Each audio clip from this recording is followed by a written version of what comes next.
ایک خاص انتہائی نقطۂ نظر کے عام کیے جانے کی وجہ سے سنیوں میں بھی ایک انتہائی رد عمل پیدا ہوا ہے.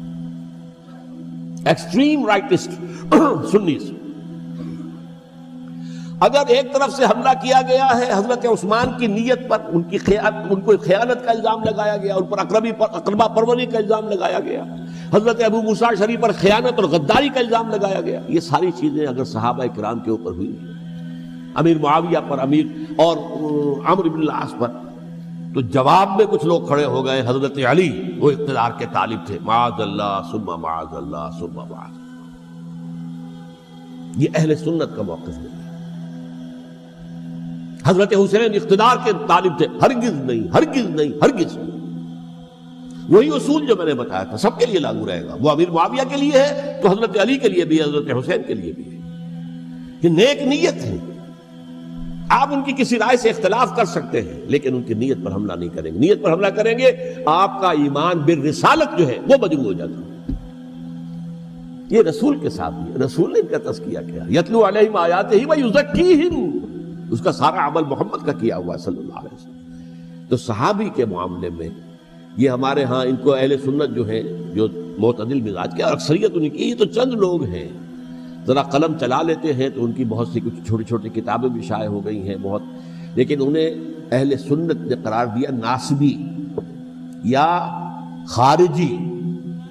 جیسے خوارج نے کہا تھا حضرت علی بھی کافر ہے اور حضرت امیر معاویہ بھی کافر ہے، حضرت عمرو بن العاص بھی کافر ہے، معاذ اللہ ثم معاذ اللہ. ایسے ہی کچھ لوگ حضرت حسین پر بھی الزام لگاتے ہیں کہ اقتدار کی ہوس اور طلب کے اندر انہوں نے یہ سارا سفر کیا تھا اور بس یہ ہے کہ وہ جو بازی تھی وہ ہار گئے. اللہ اللہ خیر صلی اللہ، اس سے آگے کیا ہے معاملہ؟ نہیں، معاذ اللہ ثم معاذ اللہ. اسی لیے میں نے آیت آج جو پڑھی تھی ایک اور جو بہت بظاہر آپ کو معلوم ہوئی ہوگی، غیر متعلق ہے میرے آج کے عنوان سے، تلک الدار الآخرۃ نجعلھا للذین لا یریدون علوا فی الارض ولا فسادا. یہ سورہ قصص کے آخری آیات میں سے. دیکھو یہ آخرت کا گھر جو ہے وہ ہم خاص کر دیں گے ان لوگوں کے لیے جو اس زمین میں اپنے اقتدار کے طالب نہیں ہوتے. زمین میں اقتدار کے طالب ہوگے فساد ہو جائے گا. تم بھی طالب، میں بھی طالب، جھگڑا ہوگا، لڑائی ہوگی، دنگا ہوگا، فساد ہوگا. تلک الدار الآخرۃ نجعلھا للذین لا یریدون علوا فی الارض ولا فسادا. جو لوگ زمین میں اپنے اقتدار کے طالب اور اس کے نتیجے میں فساد پیدا کرنے والے نہیں ہیں ان کے لیے ہم نے آخرت کا گھر خاص کیا ہے. والعاقبۃ للمتقین، اور عاقبت جو ہے، انجام کار، آخرت جو ہے وہ تو متقیوں کے لیے ہے.